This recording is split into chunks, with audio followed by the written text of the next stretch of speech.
का आदर्श पवित्र है, उनके जितने आचरण है वो सब अनुकरणीय है। लेकिन कृष्ण का चरित्र बहुत विचित्र है। कृष्ण ने जो किया वह करने लायक नहीं है, जो कहा वो करने लायक है। जो गीता आदि में भगवान ने उपदेश दिया वह उसका अनुकरण तो करने लायक है, लेकिन जो लीला उन्होंने किया वह सामान्य जनमानस के लिए अनुकरणीय नहीं है। वह अनुकरण हमें नहीं करना चाहिए। तो भगवान ने जो है मोर पंख लगा रखा है। अब देखिए मोर पंख क्यों है। शायद भगवान अपना प्रमाण पत्र अपने माथे पर चिपका रखे हैं कि कोई गलत विचार न करे। तो मोर पंख का अभिप्राय क्या है, यह आप सबको विदित है एक बात कि मोर कभी मोरनी से दैहिक संबंध नहीं रखता। शारीरिक संबंध मोर मोरनी का नहीं होता, तो उनकी वंश वृद्धि कैसे होती है। मोर नाचता है, मोरनियां नहीं नाचती। और जब मोर नाचने लगता है तो मोरनियां चारों तरफ से घेर लेती हैं और मोर के नाचते नाचते उसके मुंह से द्रव कुछ ऐसा रसमय पदार्थ गिरता है। उस रसमय पदार्थ को जो मोरनी चाट लेती है वह गर्भवती हो जाती है और मोर के वंश का विस्तार होने लगता है। लेकिन शारीरिक संबंध मोर कभी मोरनी से नहीं रखता। तो भगवान शायद इसीलिए मोर पंख लगा लिए हैं कि देखो हमने सखियों के साथ महाराज को किया, ठुमके तो खूब लगाए, लेकिन तुम लोग मन में कोई गलत विचार मत ले आना।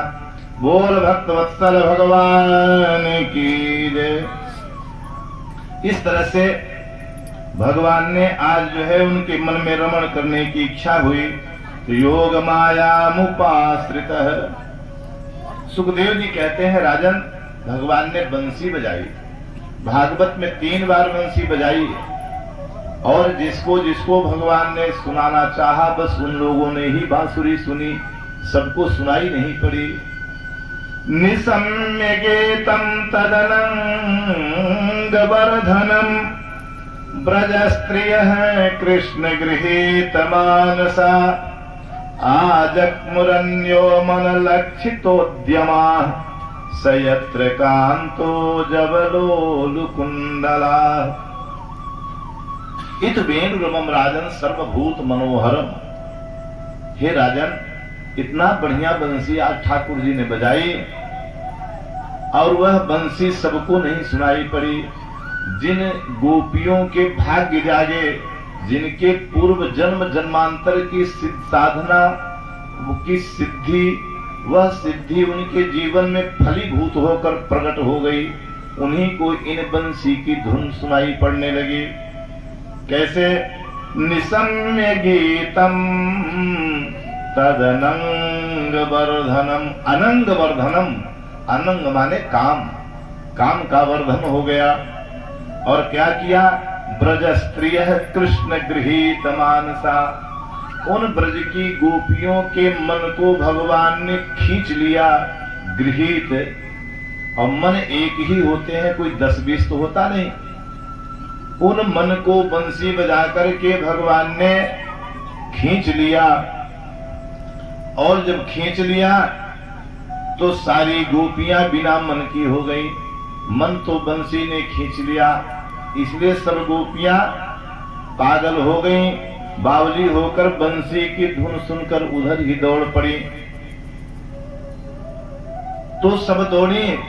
सुखदेव जी कहते हैं कि लिम्पंत्यः, एक गोपी जो है घर में लिपाई पुताई कर रही थी, हाथ में गोबर था और गोबर लेकर के ही वह बंसी सुनी तो उसी सूरत में भाग चली जो है यमुना जी के तरफ। न गोबर हाथ से फेंका, न हाथ से वो पोतने वाला जो कपड़ा था वह भी नहीं फेंका।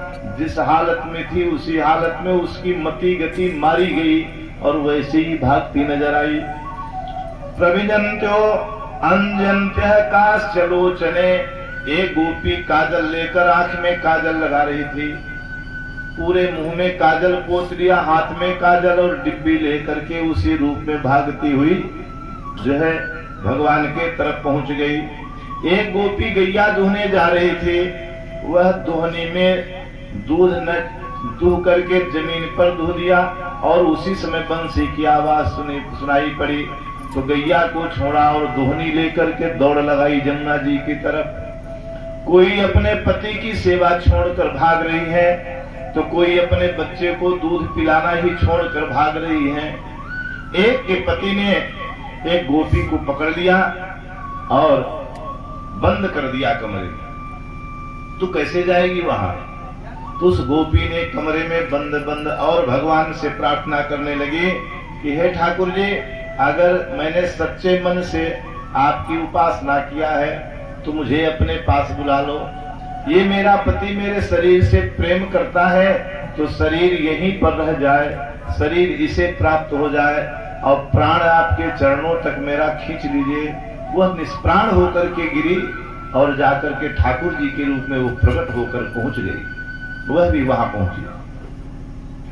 तंबार्यमाणा पति भी पितृभर्तिका बंधु भी, अपने पिता भातृ बंधु इन सब की लोक लाज को त्याग दिया और सब गोविंदम शरणम अयुः, सब गोविंद की शरण की ओर दौड़ पड़े।